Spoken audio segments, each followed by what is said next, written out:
জাহান্নামী নিজের পাপ ফেরেশতার কাছে সব বলবে, ফাতারাফু বিদামবিহিম, সে নিজের অপরাধের কথাগুলো একটার পর একটা বর্ণনা দিবে, স্বীকার করবে। আমি মিথ্যা বলেছিলাম, চুরি করেছি, জিনা করেছি, মদ খাইছি, জুয়া খেলছি, নারী দেখছি, কথায় কথায় গালিগালাজ করছি, হারাম উপার্জন করছি, এগুলো একটার পর একটা স্বীকৃতি দিবে। সব শুনবার পরে ফেরেশতা বলবে, ফাসুহকাল লি আসহাবিস সাঈর, হে নাফরমান জাহান্নামী, দূর হ, দূর হ, জাহান্নামেই পড়ে থাক। কারণ আমি ফেরেশতাকে তুমি 1000 বার, 1,00,000 বার, কোটি বার বললেও আজ আমি তোমার কোনো উপকার করতে পারবো না। শুনাইলেই যা, কিন্তু কোনো ফায়দা নাই। তোমাকে জাহান্নামের আগুনেই পুড়তে হবে, জাহান্নামের আগুনেই জ্বলতে হবে। এই জন্য সবার কাছে, আপনারা যারা সামনে বসছেন, ছেলেরা, ভাই তোমরা যারা বসছো, আমার অনুরোধ, আব্বা 1 ঘন্টা সময় তাকায় থাকলে ভালো হবে। বা সাইডে মাইডে আওয়াজ হোক, একবারে হাতি ঘোড়া যা হোক, আল্লাহর কথার প্রতি আন্তরিক হলে, তাকিয়ে শুনলে ছোট বড় সবার জন্য ফায়দা হবে। কোরআন জিন্দিগি বদলায়, কোরআন দিল নাড়ায়, এটা আল্লাহর ওয়াদা। তুমি মনোযোগ দিবা, আল্লাহ তাআলা বলেন তোমার কানে আমি পৌঁছায় দেব। তোমার মধ্যে আমি যদি আন্তরিকতা দেখি, আমার কথা বুঝবার মতো যোগ্যতা আমি আল্লাহ দিয়ে দেব। ওয়ালাউ আলিমাল্লাহু ফীহিম খায়রান লাআসমাআহুম, সূরা আনফালের মধ্যে এই আয়াত আছে। আল্লাহ বলেন আমি যদি দেখতাম আমার বান্দার মধ্যে খায়ের, কল্যাণের মানসিকতা, তো আল্লাহ তাআলা বলেন আমি তার কানে আমার কথা পৌঁছায় দিতাম। কিন্তু যার মধ্যে আমি আন্তরিকতা দেখি নাই, ফলে আমি তাকে আমার কথা বুঝবারই সুযোগ দেই নাই। কোরআনুল কারীমে আছে ওয়ালাউ আরাদুল খুরুজ লা আ'আদ্দু লাহু উদ্দা। আল্লাহ বলে মুনাফিক, নাফরমান, সে যদি সত্যি সত্যি আমার পথে বের হতো, আল্লাহর পথে চলতো, তাহলে তো সে তো কিছু প্রস্তুতিই নিত। এ যদি আসলেই ফজরের নামাজ পড়তে চাইতো, তো উঠবার জন্য তো কোনো না কোনো প্রস্তুতি নিত। আগে আগে ঘুমায় পড়তো, মোবাইলের মধ্যে অ্যালার্ম দিয়ে রাখতো, অথবা একটা অ্যালার্ম ঘড়ি কিনে নিত, অথবা পরিবারের কাউকে বলে দিত আপনি উঠলে আমার উঠায় দিয়েন, অথবা আশেপাশের প্রতিবেশী অথবা বন্ধু বান্ধব কাউকে বলতো দোস্ত তুমি উঠলে আমার উঠায়ও। একটা উদাহরণ বললাম আর কি। মানে কোনো না কোনো তার একটা কি থাকতো, প্রস্তুতি থাকতো। আল্লাহ তাআলা বলেন তুমি দেখো বেঈমান তো প্রস্তুতিই নাই তার ভিতরে, কোনো মানসিকতাই তো তার ভিতরে নাই, কোনো প্রিপারেশনই তো নাই। তো আমি কেমনে বলতাম যে সে আল্লাহর পথে চলতে চায়? গুনাহ থেকে বাঁচবার মতো কোনো মানসিকতাই যার নাই, তো সে আল্লাহর পথে চলতে চায়, এই কথাটা বোঝুন কি দিয়া? আল্লাহ তাআলা বলেন ওয়ালাকিন কারিহাল্লাহুম বিআসাহুম, ফলে যদি আমি আল্লাহ তাআলা গাফলতি আর খামখেয়ালি অমনোযোগিতা দেখতে থাকি, তো আল্লাহ বলেন একদিন আল্লাহর পথে চলা, তাকে এই নাফরমানকে আল্লাহর পথে চলা আল্লাহই পছন্দ করে না। আল্লাহই তখন ফয়সালা দিয়ে দেয় যে বেঈমান তুই আর আমার পথে চলতে হবে না, যা বাতে খা, ঘুম যা, পেশাব পায়খানা কর, যা মন চা তাই কর, আমার সেজদা দিতে হবে না, যা। আমি কত জন্তু জানোয়ারে খাওয়াই, তোর মতো 2-4টা হাইওয়ান খাওয়াইলো আমার কিছু কমবে না, খা, যা দুনিয়া ভোগ কর। এটা কোরআনের আয়াত। ওয়ালাকিন কারিহাল্লাহুম বিআসাহুম ফাসাব্বাতাহুম, আল্লাহ বলেন একটা সময় আল্লাহই তার নাফরমান বান্দা আল্লাহর পথে আসুক, এটা আল্লাহ চায় না। গুনাহ যখন বেড়ে যায়, নাফরমানি যখন বেড়ে যায়, সীমা যখন অতিক্রম করে, আল্লাহই তখন ফয়সালা দিয়ে দেয় ঠিক আছে আর লাগবে না, অনেক দিন তোকে বলাইছি, পৌঁছাইছি আমার কথা, তুমি কোনো পাত্তাই দিচ্ছ না, ঠিক আছে নাফরমান, আর লাগবে না। ওয়াকিলা কুদু মাআল কাঈদিন, আল্লাহর পক্ষ থেকে বলা হয় হে নাফরমান, হে বেঈমান, আমার যেই সমস্ত বান্দা আমার ইবাদত থেকে বসে আছে, আমার ইবাদত বাদ দিয়ে বসে আছে, যা তুমি নাফরমানও ওদের সাথেই বসে থাকো, যাও। লাগবেন। আর উঠতো না সাদওয়ানে জামাত হয়ে যাক, তুমি বনে খাও, তোমার মতো বেড়াইতে নামাজ পড়ন লাগতো রাজা। বনে তো খাইতে আসছো দুনিয়ায়, খাও বন খাও, বন খাও, চা খাও, বিড়ি খাও, দেখো আর কিছু আসেনি দোকানে, বিস্কুট মিস্কুট আসেনি, লও খাও। তুমি মোবাইলেই টিফো, তোমার মতো হাইওয়ান আমার ঘরে আসতে হবে না। ভাতে তো খাওয়া দরকার তোমার, আমি খাওয়াবো। কত বেঈমান রে আমি খাওয়াই, কত মুরতাদরে আমি খাওয়াই। 40 বছরে যে কোনোদিন স্বীকারও করে না আল্লাহ বলতে কিছু আছে। আল্লাহ বলে আমি এমন বেঈমানরেও তো খাওয়াই, তা তোমাকে খাওয়াইতে অসুবিধা কি? এই পৃথিবীতে এমন মানুষ নাই যে মৃত্যু পর্যন্ত 40 বছর 60 বছর যাদের বক্তব্য কোটি কোটি আছে এমন সারা পৃথিবীতে। এই যারা নাস্তিক, দেয়ার ইজ নো গড, আল্লাহ বলতে কিছু নাই। আমি নিজে একবার এক ইউনিভার্সিটির 4টা ছেলেকে একবার 1.5 ঘন্টা আমি আলাদা কথা বলছিলাম 2022 সালে। ওদের পরিষ্কার বক্তব্য যে হুজুর আল্লাহ বলতে কিছু আছে, এটা আমরা টোটালি বিশ্বাস করি না বাংলাদেশে। তাইলে আল্লাহ তাদেরকেও খাওয়াচ্ছে। আমি একটা প্রাইভেট ব্যাংকের ভাইস চেয়ারম্যান, একটা পূর্ণাঙ্গ ব্যাংকের কোটি কোটি হাজার কোটি টাকার মালিক, ওনাকে দেখছি আমার নিজ চোখে।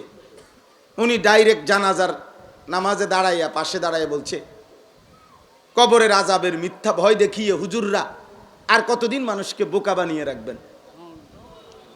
আল্লাহ তো তাকেও কোটি কোটি টাকা দিছে, হাজার হাজার কোটি টাকা দিছে, সে একটা ব্যাংকের ভাইস চেয়ারম্যান।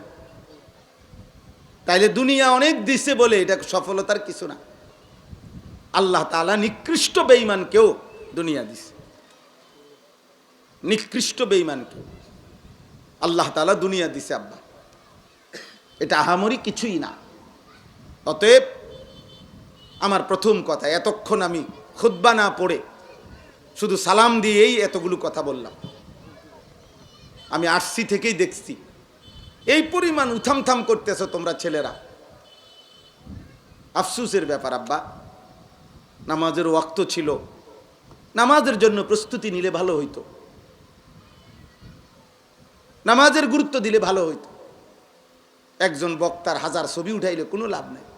তোমরা যদি মন রাজি হও নাই তো আমি সবাইকে সুযোগ দেই, ছেলেরা তোমরা আমার সাথে একটা ছবি উঠাও, ছবি উঠাইয়া ফেসবুকে দাও যে এই যে আমরা দুইজন, তো মানুষ বলবে হ্যাঁ আপনাদের দুইজনেরই কাবা শরীফের ইমামের মতো মনে হয়। এটা নাকি মানুষে বোঝে না, চুল্লাওয়ালারও মানুষে চেনে না, আর পাঞ্জাবিওয়ালারও মানুষে চেনে না। মানুষে ভাত খায় না, চিরা খায়। তুমি উঠাইয়া কি করবা এটা দিয়া? আমারে বলো ভাই, কি হবে এটা দিয়া? বলো না আব্বা, একটা ছেলে বলো, প্রতিবাদ করো। আমার সাথে তোমার ছবি, তোমার সাথে আমার ছবি, কি বুঝাইতে চাও? যে আমরা দুজন কাবা শরীফের ইমাম, আমরা দুজন বাইতুল মুকাররমের ইমাম। তো মানুষ আলোকে আলোই বোঝে, অন্ধকারকে অন্ধকারই বোঝে। এজন্য এটা বুঝতেই হবে। আপনি যেমন মানুষ বোঝেও তেমন। আপনি যেমন ভাত খান, মানুষও ভাতে খায়, মানুষে চিরা খায় না। অতএব আপনি যেমন, আপনি চরিত্রহীন, মানুষ বুঝবে ইমানদার না, এত ব্যাককল মানুষের বাইবেন না। আপনি সুদখোর আর মানুষে বুঝবে ইমানদার, জি না, এত ব্যাককল মানুষের বাইবেন না। আমি যেমন, আপনি যেমন, আমরা যে যেমন, মানুষের চোখে ধরাও খায় তেমন। মানুষ চোরেরে বাইজিদ বোস্তামি কয় না, বাইজিদ বোস্তামিরে চোর কয় না। বুঝেন নাই কথা? মানুষ আলোকে অন্ধকার বলে না, অন্ধকারকে আলো বলে না। আরবিতে প্রবাদ আছে, ওয়াফিকা ইউবুন অলিন্নাসে আয়ুনুন। আরবিতে বলে তোমারও দোষ আছে, মানুষেরও চোখ আছে। তোমারও কি আছে? মানুষেরও কি আছে? হ্যাঁ, মানুষ চিনতে ভুল করে না। মানুষ 100 কোটি টাকাও যদি হারামের টাকা দিয়া বিল্ডিং করে, মানুষ সাধুয়ান হইলো বইও কয় আও হইছে বাদ দাও, সিটারির টিয়া, বাটফারির টাকা। এটা মানুষে বুঝে, মানুষ এটা জানে, মন্তব্য করতে 1 মিনিটও দেরি করে না। অতএব আমরা প্রত্যেকেই এটা বোঝা উচিত। প্রিয় ভাই, আমি অনুরোধ করছি এজন্য, শুধুমাত্র বাহ্যিক চাকচিক্য, বাহ্যিক রং ঢং, বাহ্যিক জৌলুস, এটা ইসলামের মূল প্রাণ না।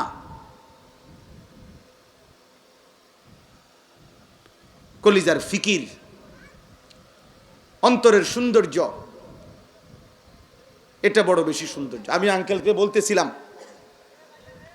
এই আস্তে আস্তে বুঝাই বললাম, এমনি এমনি কথা বলতেছিলাম, এটাই যে সবাই সবাই যে যা করতে চাচ্ছে করবে, আর আমি তা মেনে নিতে হবে, এটা আমার জন্য জরুরি না। তাহলে একজন আলেমে দ্বীন ইসলাহ করবে কি? আপনাদের ইনসাফ কি বলে? তোমরা ছেলেরা যে যা করবা, আয়োজক ছেলেরা তোমরা যে যা করবা, যার যেটা ভাল লাগছে মনে করেন সে এটাই করলেন, আর আমার দায়িত্ব হলো আমি সব মাইনে নেওয়া। কথা বলেন না তো? তাইলে আমি কি বলবো আর নতুন করে? কি ইসলাহ করা দরকার বলেন? সংশোধন কি করা দরকার? তাইলে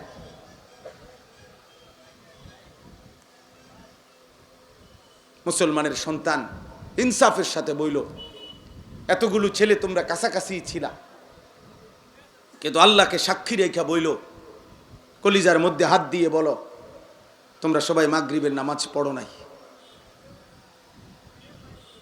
তাহলে মুসলমানের যেই নাফরমান সন্তান নামাজের সেজদা দিতে পারলা না, এমন নিকৃষ্ট মুসলমান কেমনে পরিচয় দিবা? কোরআনের বক্তব্য থেকে কথা স্পষ্ট, যার কপালে সেজদা নাই সে মানুষ না, সে জানোয়ার। যার কপালে সেজদা নাই সে অভিশপ্ত, মালউন, লানতের যোগ্য, চির লানত তার। কোরআনুল কারীমে আছে এটা। ইবলিস আল্লাহকে একটা সেজদা দেয় নাই। আল্লাহ বলছে আজকের থেকে কিয়ামত পর্যন্ত তোর উপরে আমি আল্লাহর লানত। ওয়া ইন্না আলাইকা লানাতা ইলা ইয়াউমিদ্দিন। না আলেম উলামা আছে, জিজ্ঞাসা করে। আল্লাহ বলছে বেঈমান, কিয়ামত পর্যন্ত তোর উপরে আমি আল্লাহর লানত, লানত, লানত তোর উপরে। ইবলিস কয়টা সেজদা দেয় নাই? একটা, সির্ফ একটা। এর আগে ইবলিস কোটি কোটি সেজদা দিছে। আল্লাহ নবী সাল্লাল্লাহু আলাইহি সাল্লাম বলছে এমন এক বিগত 4 আঙ্গুল জায়গা ছিল না যেখানে ইবলিস সেজদা দেয় নাই, কিন্তু ওই দিন শুধু একটা সেজদা দিতে অস্বীকার করছে। একটি সেজদা। আল্লাহ তাআলা বলছে আজকের থেকে বের হ, ফখরুজ ফা ইন্নাকা রাজিম। বের হবে ঈমান, রাজিম তুমি। আল্লাহ বলছে ইবলিস আমার দরবার থেকে বাইর হ, তুমি অভিশপ্ত, তুমি অভিশপ্ত, অভিশপ্ত, রাজিম তুমি। রাজিম বলা হয় আরবিতে, এই যে আমরা যে পড়ি না আউযু বিল্লাহি মিনাশ শাইতানির, বলেন না, এর রাজিম মানে হলো এমন নাফরমান যাকে পাথর মেরে পৃথিবীর থেকে বিদায় নিশ্চিহ্ন করা উচিত, একে বলে আরবিতে রাজিম। রাজিম বলা হয় এমন নিকৃষ্ট পাপীকে, এমন অসভ্যকে, এমন খারাপকে, যে যাকে মূলত পাথর মারতে মারতে পৃথিবীর থেকে তাড়িয়ে দেওয়া উচিত। এটা হলো রাজিমের অর্থ। এই জন্য কোরআনে ইসলামের বিধান, বিবাহিত পুরুষ এবং নারী যদি জিনা করে, ব্যভিচার করে, তাহলে তাদের শাস্তি হলো ওই রজম। এটারে বলে মানে পাথর মারতে মারতে তাদেরকে হত্যা করা। এইটা যেই শব্দ আর এই রাজিম এক শব্দ। এই জন্য হাজিরা হজ্জের মধ্যে মিনার প্রান্তরে, মিনায় গিয়া নির্দিষ্ট 3টি জায়গায় হজ্জে 3 দিন টানা পাথর মারে। এই পাথর মারে যে, এটা রজম, পাথর মারে। এই জন্য সেজদাবিহীন নাফরমান মূলত তাকে পাথর মেরে তাড়িয়ে দেওয়া উচিত। সেই সমাজের ঘৃণা, অপমান।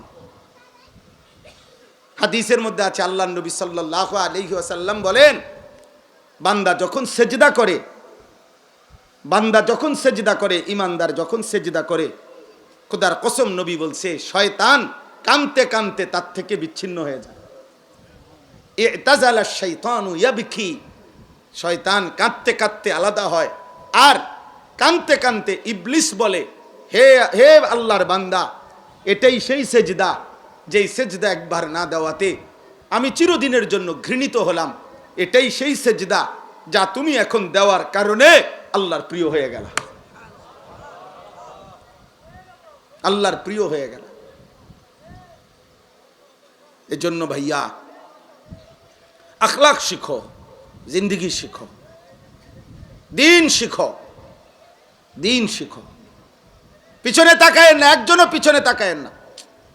সব গুছাইয়া পারতেন না আপনারা, সময় শেষ হয়ে যাবে। পুরা যখন যে আসবে সবাইরে গোছগাছ করতে গেলে আমরা, তাহলে আর কুলান যাবে না। আমি অনুরোধ করলাম, আলহামদুলিল্লাহ তোমরা অনেক ছেলে মহব্বত করে আসছো, কিন্তু এই মহব্বত মানে তোমার মতো করে তামাশা না। মহব্বত মানে তোমার মতো তামাশা না। মহব্বতও শরীয়তের একটি শব্দ, অতএব এর সুনির্দিষ্ট নিয়ম কানুন আছে। আল্লাহকে ভালোবাসা মানে কি, এর সুনির্দিষ্ট ব্যাখ্যা কোরআনে আছে। আমাদের প্রিয় নবী সাল্লাল্লাহু আলাইহি ওয়াসাল্লামকে ভালোবাসা এর মানে কি, এর সুনির্দিষ্ট ব্যাখ্যা কোরআন সুন্নাহর মধ্যে আছে। সাহাবায়ে কেরামকে ভালোবাসা এর সুনির্দিষ্ট ব্যাখ্যা কোরআন ব্যাখ্যা। আল্লাহই হাসান, আল্লাহই কাঁদান। ওয়া আন্নাহু হুয়া আমাতা ওয়া আহইয়া, আল্লাহই মৃত্যু দেন, আল্লাহই জীবন দেন। ওই ছেলে, এই বেয়াদব, এই বেটা, চলে যাও আব্বা, উঠে যাও, আরেকজন মানুষ বসুক তোমার জায়গায়, তুমি বাইরে উঠা আবার হাসো কেন? নিষেধ করছিলাম না আব্বা, তো বেয়াদবি করলা কেন? হে মনে করছে কিতা কইবার হুজুরে চাই না। আমি সাংঘাতিক মানুষ, প্রয়োজনে আর কোনোদিন আসবো না, কোনো অসুবিধা নাই, আর কোনোদিন বলবো না, মনে করেন সমস্যা নাই। কিন্তু যেদিন পারছি ওই দিন শক্তভাবে বলে যাব, আমাদের সন্তান তোমরা, কে ফিরাবে আব্বা তোমাদের? তোমাদের দুর্ভাগ্য অনেকের, খোদার 365 দিনও তোমাদের কপালে এমন একজন অভিভাবক অনেকের জোটে নাই এক বছরে যে তোমার এই ফজরের নামাজের জন্য উঠাবে। আহারে বদনসিব রে, বদনসিব। আমি আজকেও 75 বছর বয়সী আমার মার সাথে দেখা করছি আসর পইরা। আজকে মা আমারে প্রথমেই জিগাইছে, ভূত নামাজ উঠছ? কসম আল্লাহ, আমার 75 বছর বয়সী বৃদ্ধা মাও আমারে এখনো আজকেও আসরের পরে জিগাইছে। আজীবন মা জিজ্ঞাসা করে, ফুত নামাজ পড়ছ? তোমাদের অনেক ছেলে, যার কারণে তোমরা সুযোগ পাইছ। যদি সচেতন অভিভাবক পাইতা, এই সমাজের মানুষ যদি আখেরাতের সচেতনতা আরেকটু থাকতো, এত অসভ্যতা করে তোমরা টিকতে পারতা না।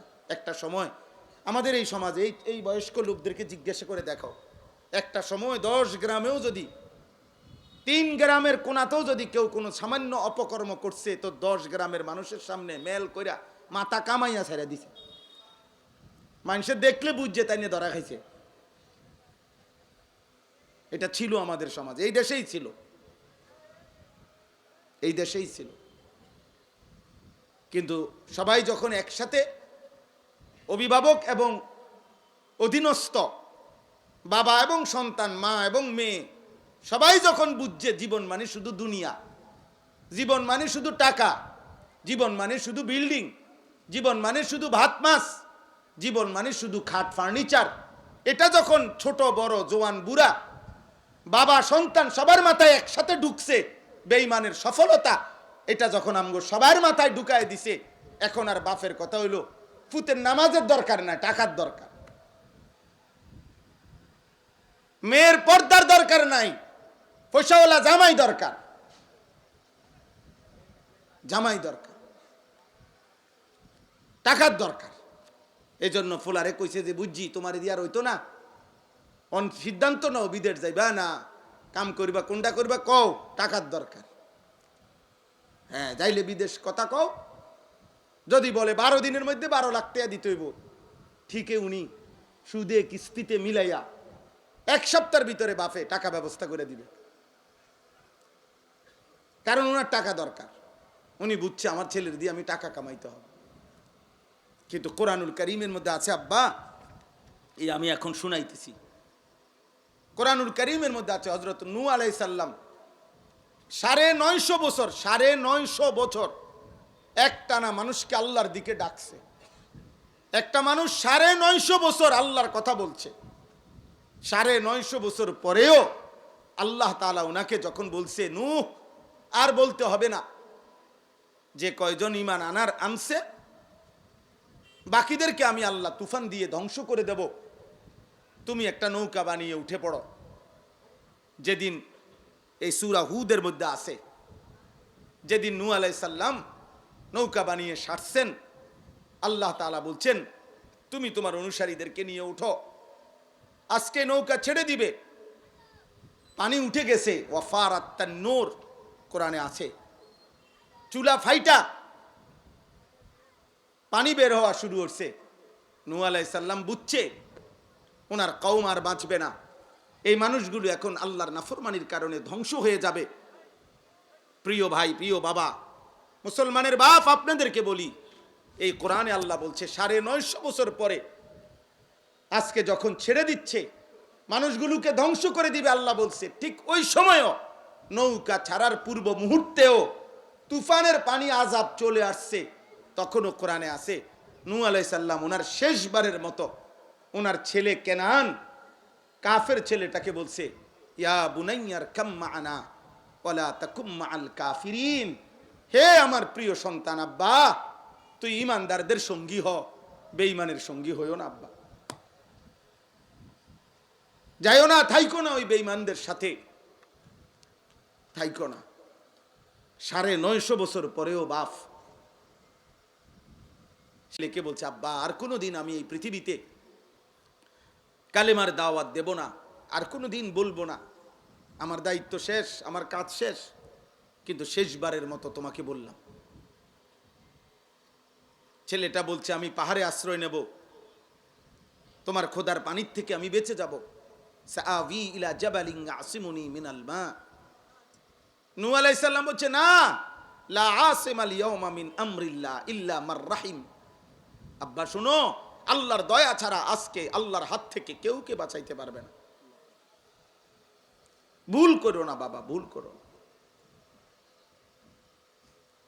আজকে মুসলমানের আব্বা পরিষ্কার সিদ্ধান্ত দিয়া দেয়, মুসলিম বাবা, হুজুর কইছি নামাজের কথা মনে 200 বার কইছি, 2 বছর চেষ্টা করছি, পরে দেখছি আর হইতো না, অজাত নামাজ রোজা করে না হুজুর, এর লাগে চিন্তা করছি আর অন্য লাইনে কোনানে যাইলে যাইব, বিদেশ যাইব বা কামে লাগাই দিছি, শেষ। উনি সিদ্ধান্ত নিয়ে নিছে, আর অসুবিধা নাই, উনি ফয়সালা নিয়ে নিছে, যা এবার আমার ছেলে জাহান্নামী হলে হোক, আমার ছেলে বরবাদ হইলে হোক, নগদ জাট কটা টেয়াটুয়া ফাইলে লাভ। এটা কি ইনসাফ? বলেন না এটা ইনসাফ? এটাই হওয়ার কথা ছিল মুসলমান। তাইলে এজন্য বাপ সবার কাছে অনুরোধ, বিষয়টা বুঝতে চেষ্টা করেন, বিষয়টা বুঝতে চেষ্টা করেন। আপনারা যারা বয়স্ক চাচারা আছেন, আপনারা যারা সমাজের নেতৃস্থানীয় মানুষ আছেন, আপনারা যারা অভিভাবক আছেন, আপনারা দয়া করে দাঁড়াইয়া দেখেন আপনাদের সন্তানেরা, এরা নর্থ বেঙ্গল থেকে আসে নাই, এরা পার্বত্য চট্টগ্রাম থেকে আসে নাই, এরা খুলনা বরিশাল থেকে আসে নাই, এরা আপনাদেরই আশপাশের ছেলে পেলে। তাহলে আপনারা দেখেন তাকাইয়া চেহারায় নামাজের চিহ্ন কয়জন? আপনারা চেহারায় চুল তাকাইয়া দেখেন, জিজ্ঞাসা করেন আপনাদেরই ছেলে পেলে যে বাবা এই চুলের সাথে তোমার আল্লাহর সম্পর্ক আছে কিনা, নবীর সম্পর্ক আছে কিনা, সাহাবার সম্পর্ক আছে কিনা, কোনো আউলিয়া মাশায়েখ পীর বুজুর্গের সম্পর্ক আছে কিনা, তোমার মসজিদের ইমাম সাহেবের সাথে এই চুলের সম্পর্ক আছে কিনা, তোমার বাবার সাথে সম্পর্ক আছে কিনা, তোমার দাদার সাথে সম্পর্ক আছে কিনা, তোমার বংশের সাথে সম্পর্ক আছে কিনা, বলেন, আপনারা জিজ্ঞাসা করেন। একটা ছেলেকে বলতে বলেন এখানে আইসা দাঁড়াই, আব্বা তোমরা একটা ছেলে আইসা বলো যে ব্রাজিল আর্জেন্টিনার খেলোয়াড়ের সাথে আমাদের ধর্মীয় সম্পর্ক কি? যদি ধর্মীয় কোনো সম্পর্ক না থাকে তো আমাদের রাষ্ট্রীয় সম্পর্ক কি? বাংলাদেশের অর্থনীতি, সামাজিক, বাংলাদেশের উন্নতি, প্রগতি, আধুনিকতার জন্য শুধু মাতৃভূমির মায়াও যদি থাকে, একটা নাফরমান বল বেটা এখানে দাঁড়ায়া আর্জেন্টিনার ব্রাজিলের খেলোয়াড়ের সাথে আমাদের বাংলাদেশের উন্নতির কি সম্পর্ক বল? ইসলাম তো আছে নাই তো রাষ্ট্রের বলেন, রাষ্ট্রের বলতে বলেন এ দেশের উন্নয়নে কথা বলেন না, আমাদের সাথে ওদের কি কি লেনদেন বলেন আঙ্কেল, বলো না আব্বা। হ্যাঁ, একটা কথার বুঝায় কও যে একটা যুক্তি তো থাকবে। হুজুর, এই ফুটবল বিশ্বকাপে যদি আমরা ব্রাজিল এবং আর্জেন্টিনার পক্ষে ব্যাপক লাফাইতে পারি, বিনিময়ে ওই দেশের লোকেরা যদি আমাদের প্রতি সন্তুষ্ট হয়, তাহলে আমাদের দেশের রেমিটেন্স বেড়ে যাবে, আমাদের দেশের তেল বেড়ে যাবে, আমাদের দেশের উন্নতি বেড়ে যাবে। একটা কিছু তো হবে, সেটা কি বলো না আব্বা, বলো। কাতার বিশ্বকাপে প্রধান আলোচ্য বিষয় ছিল, আমরা স্পষ্ট পত্রিকা দেখছি, এখনো পিছনে সার্চ দিলে পাওয়া যাবে, কাতার বিশ্বকাপে প্রধান আলোচ্য বিষয় ছিল মদের বোতল। কাতার সরকার আইন করছিল স্টেডিয়ামের ভিতরে মদের বোতল সরাসরি খাওয়া যাবে না।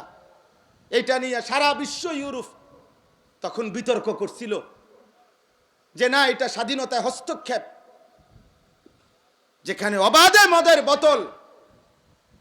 ব্রাজিল বিশ্বকাপের সময় সরকারি ওরা হিসাব দিছিল ওই দেশে যে যে পরিমাণ আয় হবে, রাষ্ট্রের আয়, এই আয়ের যে খাতগুলো দিছিল আমি নিজ চোখে দেখছি, সেই খাতের একটি খাত হলো যে পরিমাণ হোটেলে নারী ভাড়া দেওয়া হবে, যে পরিমাণ বেশ্যাবৃত্তি হবে, দেহ বিক্রি হবে, ওইখান থেকে রাষ্ট্র বিশাল বড় টাকা আয় হবে, ওইটা একটা বড় খাত। আমি এই চোখে, আমি দেশে থাকি, আমরা চাঁদের দেশে থাকি না। আমি জেনারেল লাইনে পড়ালেখা করা ছেলে, আমি কুমিল্লা ভিক্টোরিয়া কলেজ থেকে মাস্টার্স পাস করছি, সরকারি কওমি 2 লাইনে মাদ্রাসার থেকে পড়ালেখা শেষ করছি, আলহামদুলিল্লাহ। এজন্য বলছি দোস্ত, পৃথিবীর খোঁজ খবর আমরাও রাখি, ইউরোপের প্রতিটা পদক্ষেপ আমরাও খবর রাখি। বলো না আব্বা, তোমরা ইনসাফের সাথে বলো, একটা ছেলে, এই একটি ফুটবল বিশ্বকাপকে কেন্দ্র করে কি পরিমাণ জুয়ার খেলা হবে, এক এক খেলোয়াড়ের নামে, দলের নামে কত কোটি কোটি ডলার জুয়া হবে, বলেন বলেন। খেলা হইল ফুটবল, কিন্তু 3 দেশে 3টা উদ্বোধনী অনুষ্ঠান হবে, 3 দেশের সম্মিলিত আয়োজনে 3টা উদ্বোধনী অনুষ্ঠানের মধ্যে অসংখ্য নর্তকী নাচবে, তো নারীর নাচের সাথে ফুটবলের কি সম্পর্ক বলো না ভাই, ইনসাফ করো আব্বা, নর্তকীর নাচের সাথে ফুটবলের কি সম্পর্ক বলেন। এমন দুনিয়াত বেশি দিন থাকতাম না, এই জন্য চিন্তা করছি কইয়ে যাইগা, বুঝেন না? কে এর ষড়যন্ত্র করব, কে হুমকি দিব, কে ধমকি দিব, যে যেটাই করব কোনো অসুবিধা নাই, গুলি করুক আর গুম করুক, খুন করুক আর জখম করুক, যে যেখান থেকেই মেরে ফেলুক, শেষ পর্যন্ত আল্লাহর কাছে ফেরত পাঠাবে, ফেরত পাঠাবে না? আর ওই মালিক জুলুম করবে না, তিনি ইনসাফ করবে। তিনি তো দেখছেন, তার জন্য বলছে কিনা, তার জন্য বলেছি কিনা। দুনিয়া খুব কেয়ারফুল থাকলেও মরে যায় একেবারে খুব। আমি আমার পরিচিত একজন করোনার সময় 4 তলা একদিনের জন্য নামে নাই, ওনার পরিবার বলছে উনি মারা গেছে, আর হচ্ছে শুধু হুজুর একদিন বিকাশে, আরে মোবাইলে কোনোভাবে টাকা নাই, কেউ ফোনটা ধরতেছে না, শুধু নিচে বিল্ডিংয়ের ওনার নিচতলার সামনেই দোকান, নাইমা দোকানের শুধু কইছে টাকা দিত, সাথে সাথে উঠতে গেছে। এই সময়ে করোনা ধরে লাইছে ওনারে, উনি মরে গেছে। সর্বোচ্চ সতর্ক অবস্থায় উনি মারা গেছে, অসতর্ক অবস্থায় কোটি কোটি মানুষ মরে নাই। বুঝেন নাই কথাটা? তাহলে মূলত সতর্কতা, অসতর্কতা, সতর্ক থাকতে নিষেধ করি না, কিন্তু মূল কথা হলো 3 বেলা নিয়মিত খানা যে খায় তারও মৃত্যু হয়, অভুক্ত যে থাকে তারও মৃত্যু হয়, মৃত্যু কারোই থামে না। আমার ভাই বন্ধু, অতএব আলহামদুলিল্লাহ অনেক মেহনত আমার প্রিয় মাকসুদ ভাই লাকসামের, যেই আমারে দাওয়াতটা দিছে, অনেকবার পেরেশানি করছে। এই মানুষটা দিন রাত নিজের এলাকায় কোথায় কোনখানে একটা মাহফিল, একটা আলেম ওলামা আনা যায়, ওনার সারাদিন এই ফিকির, সারাদিন আমার কতভাবে যে বুঝাইয়া আনছে যে হুজুর অনেক ভালোবাসা নিয়া এলাকার সর্বস্তরের জনগণ মিলে, নওজোয়ান ছেলেরা, বয়স্ক বাবা চাচারা, সবাই আন্তরিকতা নিয়ে এই মাহফিলটা সাজাইছে। খতিব সাহেব, ইমাম সাহেব উনিও বললেন মাশাআল্লাহ, আমি আপনাদের সবাইকে মোবারকবাদ জানাই, আপনাদের সকলের ভালোবাসা আন্তরিকতা। এই জন্য আমি শুধু এতটুকুই বলতে চাই, আমরা সবাই মিলে, আব্বা যারা বয়স্ক আছেন, বাবা আছেন, যারা অভিভাবক শ্রেণী আছেন, আপনারা যদি এই মানুষের পরিচর্যা না করেন, শুধু বিল্ডিং দালান, সোফা খাট ফার্নিচার, শুধু ছাদ ঢালাই, এই দুনিয়ার এই সম্পত্তির আসবাবের পরিচর্যা করিলে এই সমাজ নিরাপদ থাকবে না আব্বা, এই সমাজে বেঁচে থাকা কঠিন হবে। এই জন্য হাত জোড় করে আল্লাহর কোরআন সামনে বললাম, মানুষের পরিচর্যা করেন, ছেলেটাকে ছেলে বা মানুষ বানান, মেয়েটাকে মানুষ বানান, ইনসান বানান, ইনসান, নট ইকোনমিক্যাল অ্যানিম্যাল। শুধু অর্থনৈতিক প্রাণী বানায়েন না, মানুষ বানান। এই কথার অর্থ হইল শুধু উপার্জন করতে পারে কোনো না কোনোভাবে, শিক্ষার মাধ্যমে হোক অথবা না শিক্ষা হোক, কোনো না কোনোভাবে পয়সা রোজগার করতে পারা, এটা যথেষ্ট না, এটা যথেষ্ট না। আমার ছেলে কামাই করে, এটা যথেষ্ট না। আমার মেয়ের জামাই রোজগার করে, এটা যথেষ্ট না।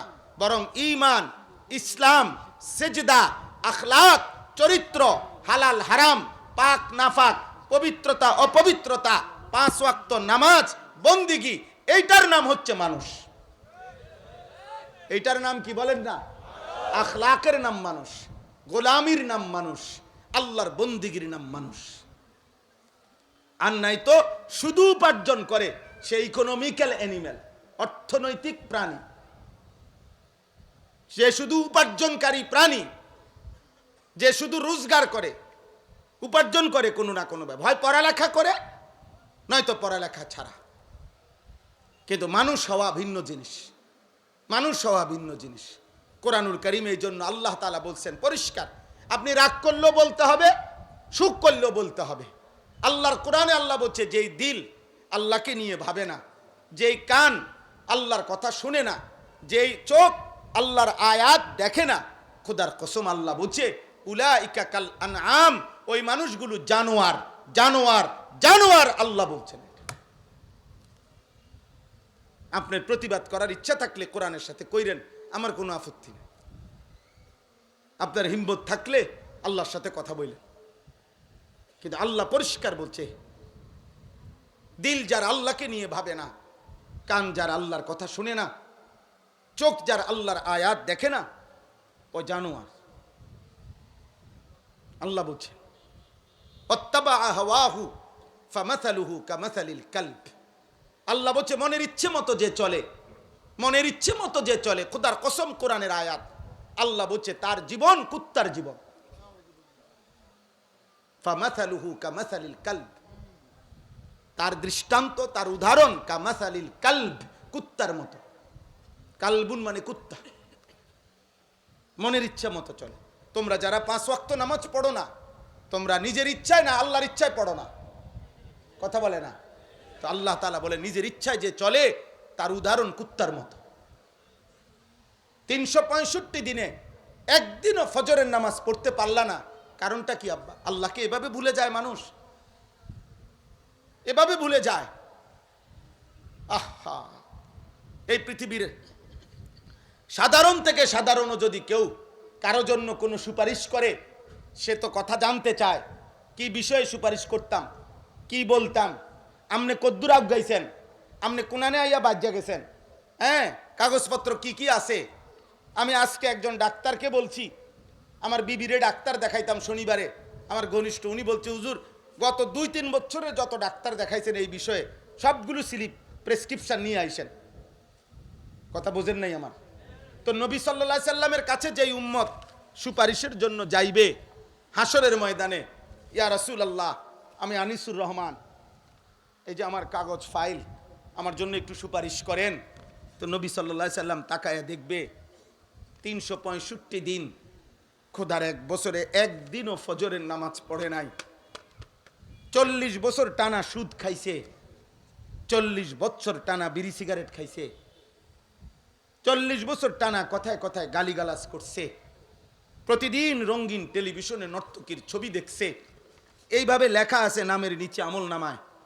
আল্লাহর নবী তখন বলবেন, উম্মত, এই আমার উম্মত, এই শ্রেষ্ঠ নবীর উম্মত। আমি 23টা বছর তায়েফের পাথরের আঘাতে আমার সারা দেহ রক্তাক্ত হয়েছে। আমি এত রক্ত ঝরাইলাম যে আমার পায়ের জুতার সাথে পায়ের তালু রক্তে জমাট বাইদা খুলতে কষ্ট হয়েছে। 14 দিন টানা ক্ষুধার কষ্টে আমি পেটে 2টা পাথর বাঁধছি। 3 মাস আমার ঘরের চুলায়, খোদার কসম হাদিসে আছে, নবীর স্ত্রী আয়েশা বলছে রাদিয়াল্লাহু তাআলা আনহা, 3 মাস নবীর সংসারে টানা চুলায় কোনোদিন রান্না করা খাবার জোটে নাই। উহুদের দান করা শহীদে গর্তের মধ্যে এতটা সময় পড়েছিল যে নবীজি কাউকে ডাকতেও পারতেছিলেন না, কেউ খুঁজতেও পাচ্ছিলেন না। আল্লাহর নবী এভাবে আহত হয়ে রক্ত মাখা দেহ নিয়ে উহুদের প্রান্তরে পড়েছিলেন। নবী বলবেন, উম্মত, এই আমার তায়েফের রক্তের বিনিময়,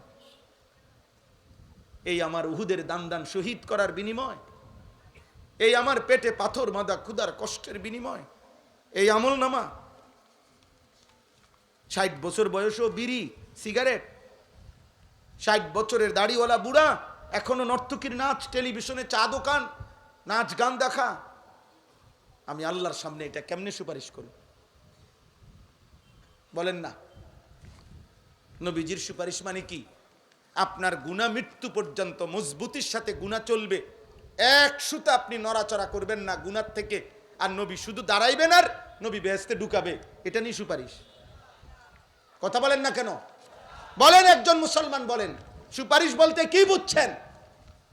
সুপারিশ মানে তো আবেদন, সুপারিশ মানে কি গ্রহণ? কথা বলেন না কেন?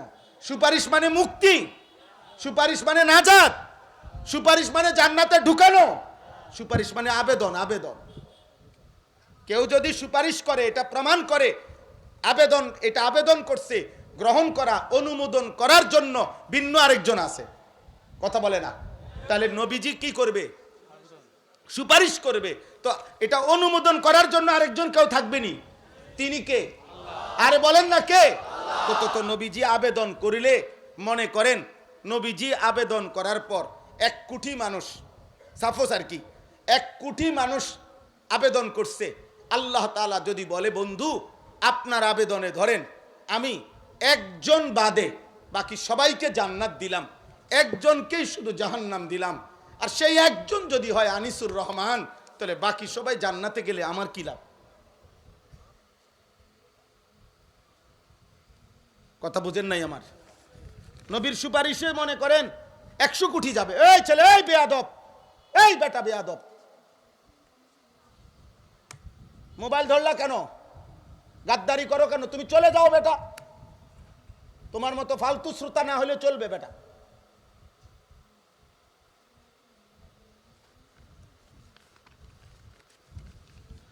জি বাবা, আপনারা ধরে বুঝান আপনাদের ছেলেদেরকে, বলেন একটা লোক যদি, একজন, আরে ভাই একজন, আমি যদি জাহান্নামী হই, যারে আল্লাহ জাহান্নাম দিবে সে যদি আমি হই, বাকি সবাই যদি জান্নাতে যায়, আমার কি লাভ? কথা কন না, আমার কি লাভ? দোস্ত আমার, বন্ধু আমার, আমি সর্বোচ্চ আবেগ দিয়ে বলছি, রাগ হইও না ভাই, আমি মোবাইলের এটা মাইনা নিতে পারি না। আমার কথা হলো সে না শুনুক, আমার কোনো আপত্তি নেই। আমি জীবনভর আজকে আলহামদুলিল্লাহ আল্লাহর দয়ায় 22 বছরের এই ছোট্ট ওয়াজের জীবনে কখনো 10 জন মানুষের সামনে বয়ান করছি, কখনো 10,000 মানুষের সামনেও বয়ান করছি, এটা কোনো বিষয় না। এই কোরবানির ঈদের আগের দিন বুধবার রাতে এশার নামাজের পরে আমি যখন বয়ান করছি তখন 10-15 জন মানুষ ছিল, কিন্তু আমি বলে গেছি কম পক্ষে 1 ঘন্টা আল্লাহর কথা বলতে হবে, বন্ধ করা যাবে না। আমরা ইয়াকিন করি যে আমাদের দায়িত্ব শুধু কলিজার সবটুকু দিয়ে বলা, চূড়ান্ত ফায়সালা আল্লাহর হাতে। ফয়সালা কার হাতে? হেদায়েত দিবে কে? জীবন পরিবর্তন করবে কে? আল্লাহ আল্লাহ আল্লাহ আল্লাহ আল্লাহ। হেদায়েত কারো হাতে না, শুধু আল্লাহর হাতে। হেদায়েত নবী সাল্লাল্লাহু আলাইহি সাল্লামের হাতেও না, কার হাতে? যার কারণে যে নবীর কথায় আবু বকর এক কথায় কালেমা পড়ছে, সেই নবীর কথায় 10 বছর একটানা আপন চাচা আবু তালেবকে নবীজি দাওয়াত দিছে। আর মোট 38 বছর আবু তালেব 38 বছর নবীজির খেদমত করছে। কত বছর? 38 বছরের খেদমত করছে আবু তালেব নবীজির। আর নবীজি 10 বছর তাকে কালেমার দাওয়াত দিছে, কিন্তু মৃত্যু হয়েছে ঈমান ছাড়া, কারণ আসমানওয়ালা রব ফয়সালা দেয় নাই। বলে নবীজি কানছে, চোখের পানি ফেলছে, ফেলে নাই? বুখারীর riwayat, কুল লা ইলাহা ইল্লাল্লাহ কালিমাতান আশহাদু লাকা বিহা ইনদাল্লাহ। আল্লাহর নবী বলছে, চাচা একবারের জন্য কালেমাটা পড়েন, একবার শুধু বলেন চাচা, আপনি শুধু বলে রাখলে হাসরের ময়দানে আমি আপনার জন্য আল্লাহর নিকট সাক্ষ্য দেব। হাদিসের মধ্যে আছে আবু তালেব নবীজি ফালাম ইয়াজাল বারবার বলতেছিলেন, আর আবু জাহেল আর উমাইয়া ইবনে খালফ এই দুইজন কাফের বারবার নিষেধ করছিল। দুই পাশে দুইজন, এ পাশে নবীজি, এ পাশে দুইজন কাফের, আবু জাহেল এবং উমাইয়া। এই দুইজন বলতেছে, আবু তালেব বাপদাদা পূর্বপুরুষের ধর্মের মূর্তি পূজার বিরোধিতা করিস না, বেজ্জুতি করিস না। আর আল্লাহ নবী বলছে, চাচা একটাবার পড়ে। কোন কোন কিতাবের মধ্যে আছে শেষ পর্যন্ত নবীজি বলছে, চাচা আমার কানে কানে বলে, আমি শুধু শুনে রাখবো, কিয়ামতের দিন সাক্ষ্য দেব। আবু তালেব পড়ে না, খোদার কসম পড়ে না। কিতাবে আছে শেষ পর্যন্ত নবীজি বলছে, চাচা আমি পড়ি, আপনি শুধু ঠোঁটটা লাড়েন, আমি তবুও বলবো আল্লাহর কাছে যে আল্লাহ আমার চাচা ঠোঁট লাড়ছে, মনো কালেমাই পড়ছে। আবু তালেব ঠোঁটও লাড়ে নাই। শেষ পর্যন্ত আছে। এবার নবীজি বলছে, এরকম হাত জড়ায় ধরে বলছে, চাচা আপনি আগুনের মধ্যে কেমনে সইবেন? আপনি আগুনে পুড়বেন, আপনি আমার 38 বছর খেদমত করছেন, আপনি জাহান্নামের আগুনে পুড়বেন, চাচা আমি এটা সহ্য করবে? আপনি তো আগুনে পুড়বেন। এই তখন আবু তালেব একটা কথা বলছে, এই করিম, আবু তালেব বলছে, ভাতিজা মোহাম্মদ, আন্নারু খাইরুম মিনাল আর। আপনারা সবাই মনে রাখেন, আবু তালেব বলছে, মোহাম্মদ দুনিয়ার মানুষের কাছে লজ্জিত হওয়ার চাইতে আগুনে পোড়া ভালো। শুনছেন এমন কথা? আন্নারু খাইরুম মিনাল আর, কিতাবের আবার বলছে, মোহাম্মদ প্রয়োজনে জাহান্নামের আগুনে পুড়ব, কিন্তু সমাজের মানুষের কাছে বেজ্জতি হতে পারতাম। অসংখ্য বাবা মার হিসাব তো এটা।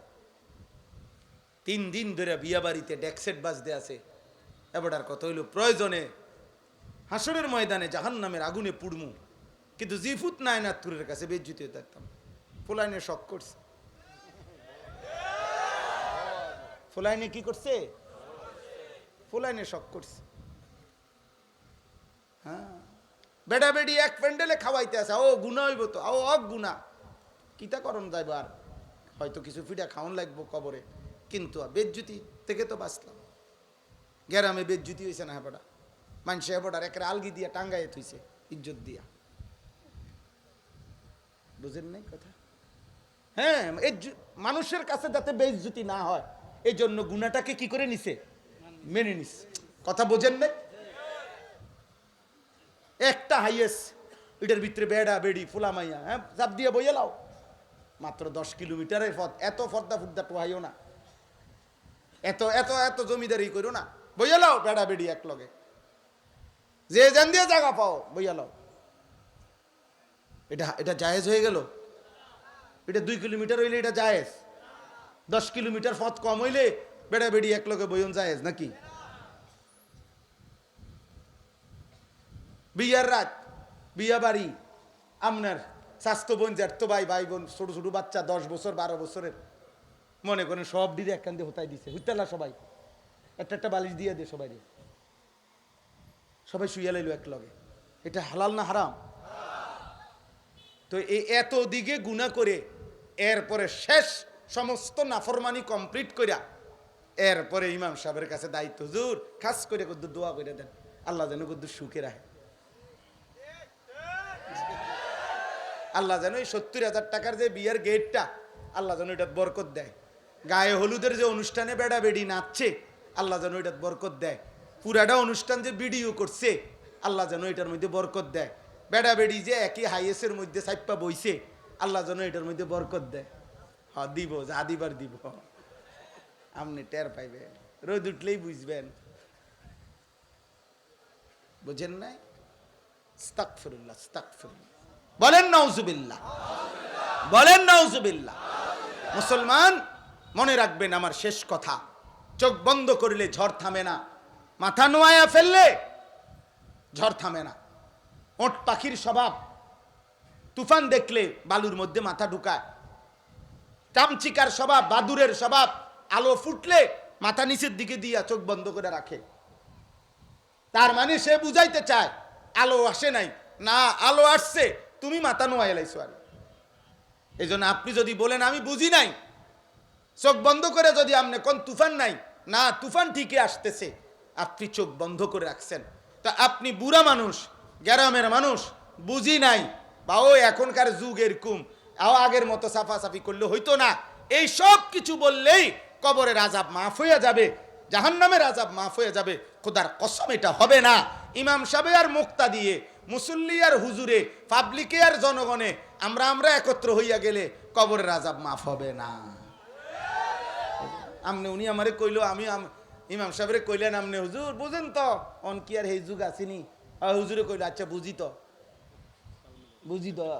হ্যাঁ ঠিক আছে আল্লাহ ভরসা চালাইয়া নেন হ্যাঁ ইমামে আর মুসল্লি মিল্লা গেলে আখেরাত ক্লিয়ার ফিসাবে আর মুরিদে মিল্লা গেলে আখেরাত ক্লিয়ার হ্যাঁ কি মিল্লা জিল্লা কুমিল্লা মিল্লা জিল্লা আখেরাত না ওয়ামতাজুল ইয়াউমা আইয়ুহাল মুজরিমুন আল্লাহ তাআলা হাসরের ময়দানে বলবে ফেরেশতা প্রত্যেকটা নাফরমান বেঈমানরে আলাদা কর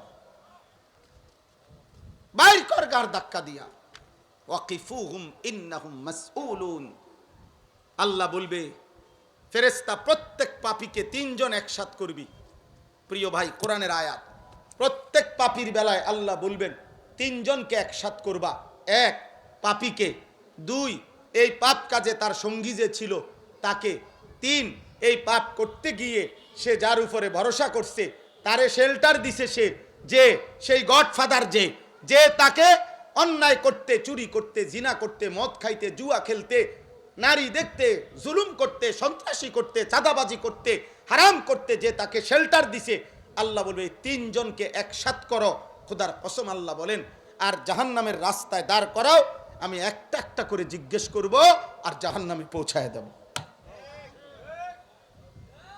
কোরআন শরীফের আয়াত